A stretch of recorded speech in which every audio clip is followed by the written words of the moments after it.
56절 코시의 적분공식 확정정리 증명 단원을 공부하도록 하겠습니다. 우리는 앞절에서 코시의 정리 확정정리에 대해서 살펴봤었죠. 우리는 앞절에서는 별도로 증명하지는 않고 이 정리를 활용하는 데 초점을 맞춰서 학습을 했었고요. 그리고 앞 시간에 배웠던 내용 중에서 이렇게 형식적으로 직접 미분을 했더니만 1궤도 함수는 이런 모양, 2궤도 함수는 이런 모양, 그리고 3궤도 함수도 계속 확대를 해서 그래서 우리는 자연스럽게 그럼 n궤도 함수는 이런 모양이 되겠구나라는 것을 어느 정도 유추를 할 수 있었습니다. 하지만 엄밀한 증명은 아니었기 때문에 우리가 이 절을 통해서 이 명제를 증명을 해 보려고 합니다. 그런데 이 n궤도 함수가 이렇다는 것을 증명하려면 수학적 귀납법을 이용해서 증명을 해야 되는데요. 우리 교과 과정의 수준을 넘어섭니다. 그래서 우리는 n이 1일 때, 즉 수학적 귀납법을 이용해서 증명할 때 n이 1일 때인 경우, 다시 말해서 f'이 이게 맞다는 것을 증명하는 데 초점을 맞춰서 학습을 하도록 하고요. 그리고 이 다음 절의 연습 문제를 보면은 n이 2일 때 2궤도 함수가 이렇다는 것을 역시 연습 문제를 통해서 확인해 볼 수 있습니다. 그러나 이제 수학적 귀납법을 이용해서 완성을 해야 되는 것은 맞지만 워낙 난이도가 높기 때문에 우리는 그냥 n이 1일 때만 학습을 하도록 하겠습니다. 자, 이제 우리는 이 식에서 n이 1이라는 얘기는 f'이 같이 됐죠. 그리고 여기서 z0 대신에 z를 바꿔놓고 앞서 설명한 것처럼 2파이 i분의 1의 인테그랄 c상에서 z 대신에 s로 바꿔놓겠습니다. 자, 그리고 n이 1일 때라고 얘기를 했었으니까 n이 1이면은 여기가 제곱이 됐죠. 자, 이제 우리는 이것이 성립한다는 것을 증명해 보려고 합니다. 우리는 이 명제가 성립한다는 것을 보이기 위해서, 즉 n이 1일 때 이게 성립한다는 것을 증명해 볼 생각입니다. 자, 우리 교재에 보면 다음 같은 그림이 있는데요. 이 프레젠테이션이 빛에 비쳐서 잘 안 보일까 봐 여기다 그림을 다시 그려 놓도록 하겠습니다. 자, 여기에 이 패곡선 C가 이렇게 있습니다. 그리고 편의상 양의 방향의 패곡선이라 보겠습니다. 반시계 방향으로 도는 이런 패곡선 C가 있고요. 자, 여기에서 Z0 근처에 있는 점을 하나 생각하는데요. 이 점하고 이 점 사이의 거리는 델타 Z의 크기라 놓도록 하겠습니다. 이 점의 위치는 그럼 Z 플러스 델타 Z가 될 것이고요. 이 Z에서 이 C 위에 있는 점을 우리가 편의상 S라 놓겠습니다. C 위에 있는 점을 S라 놨을 때 Z는 이 패곡선 C 안에 있는 점이에요. 자, 여기에서 우리는 이 Z라는 점에서 패곡선 상에 있는 점들 중에서 가장 가까운 점을 생각하도록 하겠습니다. 가장 가까운 점, 그림상으로 이 정도가 제일 가깝겠네요. 그래서 여기서부터 여기까지 거리를 D라 놓겠습니다. 자, 그러면은 이 Z라는 점에서 이 C 위에 있는 임의점까지의 거리는 당연히 S-Z의 크기 이렇게 되겠죠. 자, 그리고 우리는 이 파란색, 빨간색, 그리고 노란색 사이에 대수관계가 다음과 같다라고 가정을 하겠습니다. 이들의 관계는 다음 같은 조건을 만족한다라고 보겠습니다. 즉 S-Z의 크기가 D보다는 크고 그리고 이 델타 Z의 크기가 제일 작다라고 가정하겠습니다. 즉 이것이라 하자는 얘기입니다. 자, 이런 가정하에서 우리가 살펴보려고 합니다. 자, 그러면 이제 이 F'을 좌변을 계산했는데 우변이 된다는 것을 보이기 위해서는 이 좌변의 모양을 잘 보면 도함수잖아요. 따라서 우리는 평균 변화율의 극한을 이용해서 이것이 맞다는 것을 확인해 볼 생각입니다. 따라서 우리는 먼저 형식적으로 평균 변화율을 만들어 보도록 하겠습니다. 델타 Z분의 F, 요 점에서 함수값이 Z 플러스 델타 Z예요. 또한 요 점에서 함수값이 FZ고요. 여러분들이 잘 알다시피 여기에다 리미트 델타 Z가 0으로 갈 때 이 극한이 존재한다면 이 극한을 F'Z라 쓰잖아요. 우리는 그렇게 계산을 해보려고 합니다. 여기서 이 식은 다시 한번 보면 델타 Z분의 1이고요. 그리고 F, Z 플러스 델타 Z 마이너스 FZ잖아요. 자, 여기에서 우리는 다음 같은 것을 생각해 보려고 합니다. 우리는 FZ의 모양이 이렇다는 것은 이미 앞 시간에도 설명했었죠. 자, 이 식에서 잘 볼까요? 여기서 보면 여기가 Z이면은 여기가 Z가 돼요. 따라서 이 FZ를 표현할 때 이 적분 형태로 바꿔서 표현을 해보려고 합니다. 그러면 얘는 이 왼쪽 화면에 있는 것처럼 계산하면 되고, 대신 요거는 어떻게 할까요? 그렇죠. 요거는 동일하게 요 위치를 바꿔 놓으려고 합니다. Z 대신에 Z 플러스 델타 Z로 바꿔서 표현해 볼 생각이에요. 자, 그러면 주어진 식은 각각 이 두 개를 적분으로 표시해 보려고 합니다. 얘는 왼쪽 위에 있는 것처럼 2파이 i분의 1이고, 인테그랄 C상에서, 이 C상에서 S-Z 대신에 Z 플러스 델타 Z 이렇게 쓸 것이고요. 그 다음에 분자는 FS, DS가 되죠. 그리고 마이너스, 여기도 똑같이 2파이 i분의 1이고, 인테그랄 C상에서, 이건 패곡선입니다. 보다시피. 그리고 S-Z분의 FS, DS가 됩니다. 자, 여기에서 이 중괄호안을 잘 보면 2파이가 공통이군요. 자, 그리고 경로도 같고요. 그래서 우리는 피적분 함수끼리 뺄셈을 하면 된다는 것을 알 수 있습니다. 그래서 델타 Z분의 1이고 2파이분의 1. 자, 인테그랄 C상에서 이거에서 이걸 빼는 거예요. 이건 뺄셈이에요. 자, 이제 FZ가 있었고요. 그 다음에 이제 요거에서 요걸 빼요. FZ가 아니라 FS죠. 기호를 정정합니다. FS가 있고요. FS 있고, 그 다음에 이제 요 위의 식에서 S-Z 마이너스 델타 Z분의 1에서 마이너스 S-Z분의 1을 뺍니다. 그리고 DS예요. 두 개를 한꺼번에 썼기 때문에 중간을 없앴을 뿐입니다. 자, 여기까지도 이해가 됐죠? 자, 여기에서 S에 관한 적분인데요. 델타 Z는 S에 대해서 상수 역할을 하니까 얘를 안으로 집어넣겠습니다. 그러면 2파이 i분의 1이고, 인테그랄 C상에서, 자, 이제 얘가 안으로 들어왔어요. 자, 얘가 안으로 들어와서 주어진 식은 다시 한번 살펴보면은 델타 Z분의 FS를 먼저 쓰고요. 자, 얘를 통분하도록 하겠습니다. 얘를 통분하니까 S-Z 델타 Z 그리고 S-Z가 됐어요. 자, 그리고 이제 대각선으로 가죠. 이렇게 가서 이렇게 하는데요. S-Z에서 S-Z를 빼는 거니까 지워지고 마이너스 플러스가 델타 Z가 됐습니다. DS가 됐고요. 자, 이제 이 델타 Z분의 1 서로 소거됐습니다.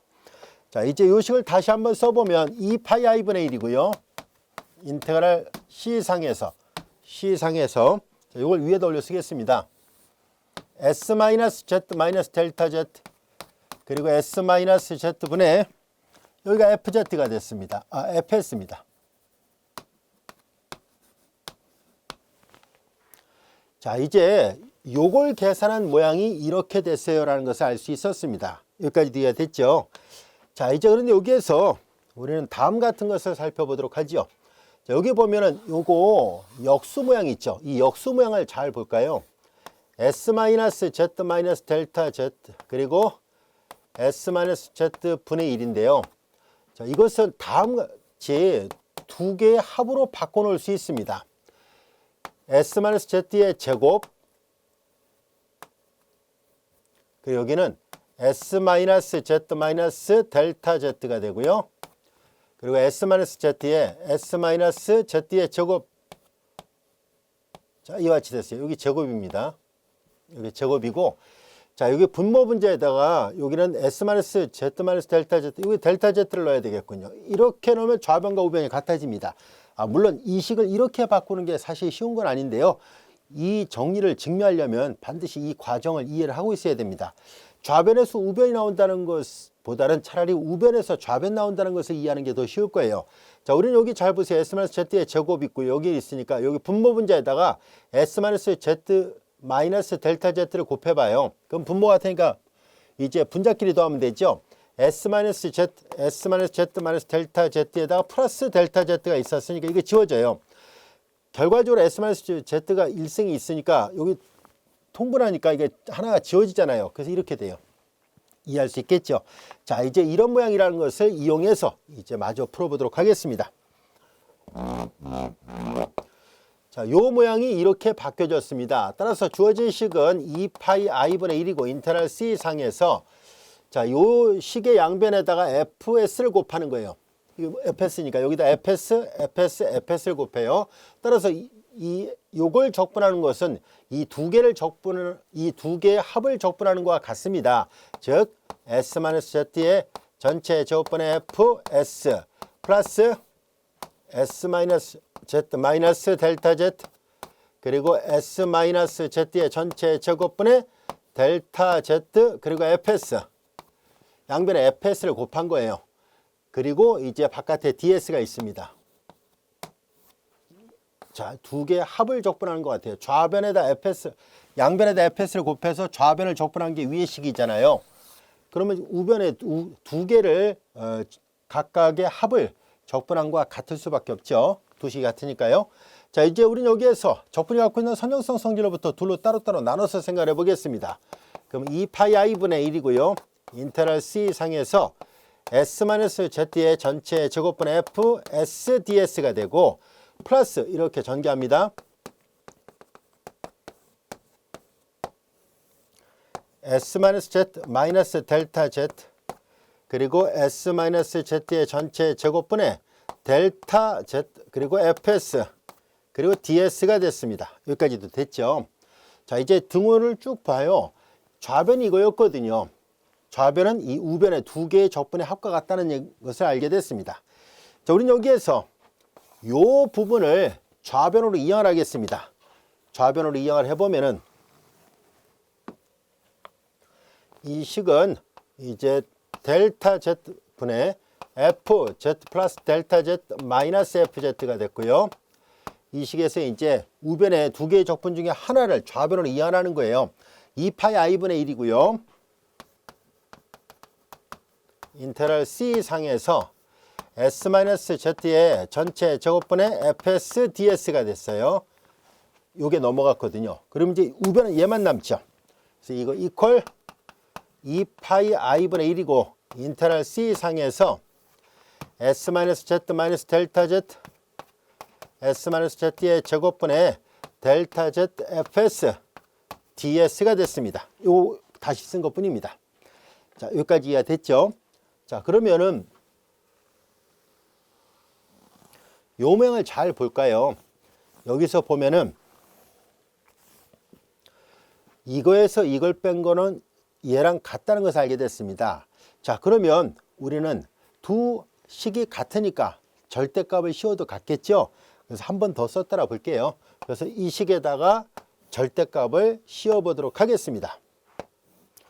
여기까지도 이해가 됐죠? 자, 그리고 요 위의 성질을 이제 이용할 생각이에요. 우리는 이미 잘 알다시피 적분값의 절대값보다는 요 안에 피적분함수의 절대값을 적분한 게 더 크다는 것을 이미 알고 있습니다. 이미 앞에서 다 배웠어요. 자, 그래서 여기에서 부등식으로 자, 이제 안의 절대값을 계산합니다. 그래서 2파이 i분의 1이고 인테그랄 c 상에서 자, 이 안의 절대값을 계산하는데요. 자, 나눗셈의 절대값은 분모의 절대값분의 분자의 절대값과 같습니다. 그리고 이제 고백하는 절대값은 각각의 절대값의 곱과 같고요. 이 모든 것들을 다 적용하니까 s-z 마이너스 델타 z의 절대값 그리고 s-z의 제곱의 절대값이에요.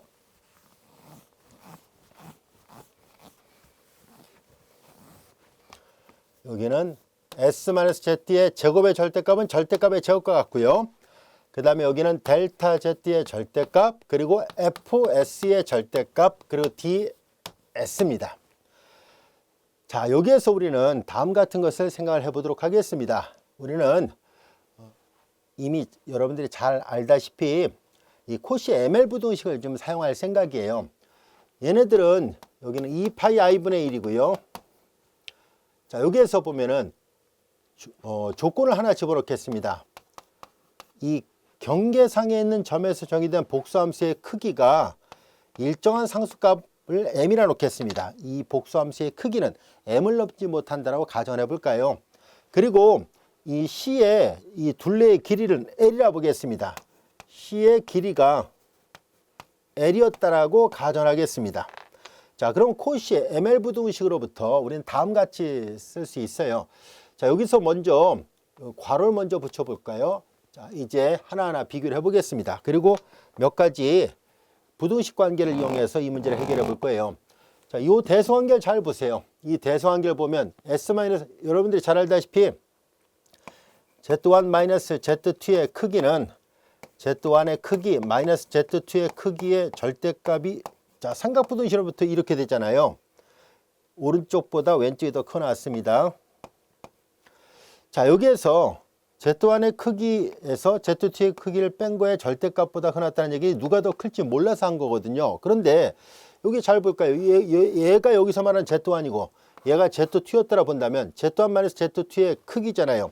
그것은 Z1의 크기 마이너스 Z2의 크기의 차의 절대값인데요. Z1의 크기가 파란색이에요. Z2의 크기가 노란색이고요. 앞에 있는 값이 뒤에 있는 값보다 크다는 것을 알 수 있어요. 그러니까 만약에 Z1의 크기가 Z2의 크기보다 크다면은 당연히 절대값 붙일 필요가 없다는 것을 알 수 있습니다. 만약에 Z1의 크기가 Z2의 크기보다 크다면은요. 등호는 형식으로 붙여놓겠습니다. 자, 이 관계식으로부터 그러면 이 문제에서 잘 보면은 S-Z 마이너스 델타 Z의 크기는 S-Z 마이너스 델타 Z의 크기는 S-Z의 크기 마이너스 델타 Z의 크기보다 크나죠. 근데 뒤집어 놓으면 어떻게 돼요? 뒤집어 놓으면 부등호 방향이 반대가 되잖아요. 그래서 여기는 이제 요거의 크기, 자, 얘는 D보다 커요. 그렇죠? S-Z의 크기, 그리고 델타 Z의 크기인데 그냥 이렇게 쓰겠습니다. S-Z의 크기 마이너스 델타 Z의 크기. 자, 이렇게 됐어요. 자, 여기까지도 이해됐죠? 자, 이런 모양이었구나라는 것을 알 수 있습니다. 자, 일단 요거는 이렇게 바뀌어졌습니다. 그리고 여기에 델타 Z의 크기가 있고요. 그 다음에 여기 S-Z의 크기는 그대로 쓰겠습니다. 그리고 FS의 크기는 M을 넘지 못한다 했으니까 M. 그러면 이 패곡선의 둘레의 길이를 L이라 하자라고 약속을 했었잖아요. 그러니까 ML 부등식으로부터 이걸 L 이렇게 쓸 수 있습니다. 자, 여기에서 우리는 이 부분을 조금 더 우리가 간단하게 바꿀 수 있는지를 한번 살펴보도록 하겠습니다. 자, 여기에서 보면은 이 값에서 이 값을 뺀 거랑 이 값에서 이 값을 뺀 걸 비교하면은 이거에서 이걸 뺀 값의 크기가 여기서 이걸 뺀 것보다 크다는 것을 알 수 있어요. 즉, 한 번 더 써보면은 S-Z의 크기 마이너스 델타 Z의 크기가 당연히 D-델타 Z의 크기보다 크다는 것을 알 수 있어요. 이해할 수 있겠죠? 예를 들어서 여기가 5, 3, 2라고 해봐요. 5에서 2 빼면 3인데 3에서 2 빼면 1이니까 이게 당연히 더 클 수밖에 없어요. 이런 관계식으로부터 역수를 취하면 부등호 방향이 다시 반대가 되잖아요. 그래서 요 식에다가 여기다 쓰겠습니다. 다시 부등호 방향을 반대로 해서 이렇게 쓸 수 있다는 것을 알 수 있습니다. 이거의 역수는 이쪽이 더 커요. 그래서 D-델타 Z의 크기, 여기가 D의 제곱, 자, 이와 같이 됐습니다. 그리고 델타 Z의 크기, 그 다음에 ML 이렇게 됐습니다. 자, 여기까지 이해할 수 있겠죠. 자, 여기서 잘 볼까요? 결과적으로 이거의 크기는 여러 단계를 거쳐서 여기까지 왔다는 것을 알게 됐습니다. 여기까지도 충분히 이해할 수 있겠죠. 자, 그런데 여기에서 이때 델타 Z를 충분히 작게 만들어 볼까요? 델타 Z를 0에 아주 가까워지게끔 만들다면 어떻게 될까는 얘기예요. 얘가 0에 한없이 가까워집니다. 0에 한없이 가까워져요. 그런데 요거는 지금 어떤 상수값이잖아요. 양의 상수값. 그리고 이건 양수예요. 그런데 이것도 상수, 이것도 상수예요. 근데 얘가 0으로 가니까 분자 0으로 가니까 전부 다 0으로 가죠. 따라서 이 오른쪽에 있는 값이 이 부등식의 우변은 0으로 간다는 것을 알 수 있습니다. 얘가 한없이 0에 가까워집니다. 근데 여러분들이 잘 알다시피 절대값은 음은 아니잖아요. 이 값은 0보다 크나 같다는 것을 알 수 있습니다. 이 절대값이 0보다 크나 같은데 이게 등호거든요. 근데 얘가 0에 가까워져요. 델타 Z가 0으로 간다면은 결과적으로 델타 Z가 한없이 작아지면 작아질수록 이 값은 기껏해야 0을 넘지 못한다는 것을 알 수 있습니다. 그 크기가. 근데 0보다 크나 같으면서 0보다 작거나 같다는 얘기는 그럼 얘가 0일 수밖에 없다는 얘기잖아요. 따라서 우리는 리미트 델타 Z가 0으로 갈 때 이 절대값 안에 있는 값이 0으로 갈 수밖에 없어요. 그러니까 델타 Z F, Z 플러스 델타 Z 마이너스 FZ, 그리고 밑에다 쓸게요. 마이너스 2파이 I 분의 1 인테그랄 C 상에서 S 마이너스 Z의 전체 제곱 분의 FS ds 이거에서 이거 뺀 거에 극한이 0일 수밖에 없다는 것을 알게 됐습니다. 델타 Z가 0으로 가면 이 값이 0을 넘지 못하는데 0보다 크나 같으면서 0보다 작거나 같으니까 절대값이 0으로 가야 돼요. 절대값이 0으로 간다는 얘기는 결국은 그 안에 있는 값이 0으로 가야 되잖아요. 그래서 이거에다 이 말을 다시 쓴 게 이거거든요. 그래서 극한이 0으로 간다는 것을 알 수 있습니다. 자, 이걸 다 계산한 값이 0이었다는 것을 알 수 있는데요. 자, 그럼 이 사실로부터 우리는 극한을 따로따로 전개를 해보는데요. 여기에 잘 보면 겉보기에 여기는 델타 Z가 없다는 것을 알 수 있습니다. 따라서 얘는 이 극한에 전혀 영향을 받지 않는다는 것을 알 수 있어요. 그러므로 이렇게 전개한 것만 이렇게 따로따로 전개했을 때 극한이 갖고 있는 성질상 얘는 리미트에 대해서 상수니까 그대로 얘가 나오고 얘만 극한을 취하면 되는구나 하는 것을 알 수 있습니다. 그러니까 리미트 델타 Z가 0으로 갈 때 델타 Z분의 F 자, 요건 이제 요거고 마이너스 이건데 이 값이 0이란 얘기니까 얘를 넘겨요. 등호 한쪽으로 넘겨버리면 이퀄 2파이 i분의 1 인테그랄 c 상에서 s-z의 전체 제곱 fs ds가 되는구나 라는 것을 알게 됐습니다. 자, 이때 이 좌변이 뭘까요? 그렇죠. 여러분들이 잘 알다시피 이건 복수함수 fz의 도함수의 기호잖아요. 그래서 좌변은 결국은 f'z를 나타냅니다. 결과적으로 이제 fz에 대해서 fz가 주어졌을 때 이 함수의 도함수는 이 모양이 맞다는 것을 증명을 했습니다.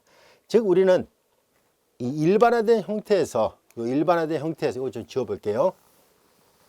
코시 적분 공식의 이제 일반화된 이 형태에서 겨우 n이 1일 때를 하나 증명을 한 겁니다. 여기서 물론 n이 0일 때는 이미 잘 알고 있는 것처럼 코시의 요 적분 공식으로 바뀌는 거거든요. 자, 그래서 n이 1일 때를 증명했고요. 앞서 말씀드린 것처럼 요 다음 절 연습 문제 보면 n이 2일 때 이런 과정과 비슷한 논리로 이제 연습 문제 보면 힌트가 있습니다. 그래서 힌트대로 한다면 좀 복잡하긴 하지만 역시 계산이 가능합니다. 그런데 앞서 말씀드린 것처럼 원래는 얘를 수학적 귀납법으로 증명을 해야 되는데 그 난이도가 매우 높기 때문에 우리의 수준을 벗어납니다. 그래서 저자분들도 다른 책을 참고해서 관심 있는 사람들은 참고해서 보세요라고 말씀하셨거든요. 그래서 선생님도 너무 복잡하게 이제 얘를 이해하는 것이 목적이다 보니까 그래서 우리가 n이 1인 특수한 경우이긴 할지라도 교재 본문에 나와 있는 것을 최대한 쉽게 풀어서 여러분들한테 설명을 했습니다. 충분히 이해가 됐죠? 그래서 학교에서도 역시 이걸 만약에 증명하려면 n이 1인 경우에 대해서만 증명하고 나머지는 수학적 귀납법에 의해서 이거이면 이것도 성립합니다라고 가볍게 이렇게 해도 무방할 거라 생각합니다. 대부분의 대학 교재에서 이 정리를 수학적 귀납법을 이용해서 끝까지 완성한 교재가 거의 없습니다. 거의 대학원 교과정의 수준에 있는 복수함수는 책에서는 나와 있는데요. 학부 수준에서는 없기 때문에 학교 시험에서도 이걸 끝까지 증명하고 할 가능성은 거의 없다라고 보여집니다. 그래서 일계도함수 정도까지만 지금 증명한 거 요 정도까지만 여러분들이 학습을 하고 이해를 해도 뭐 충분할 거라 생각합니다. 자, 이제 우리는 이것으로 56절에 대해서 학습한 걸 마치기로 하고요. 이어서 57절의 내용을 공부하도록 하겠습니다.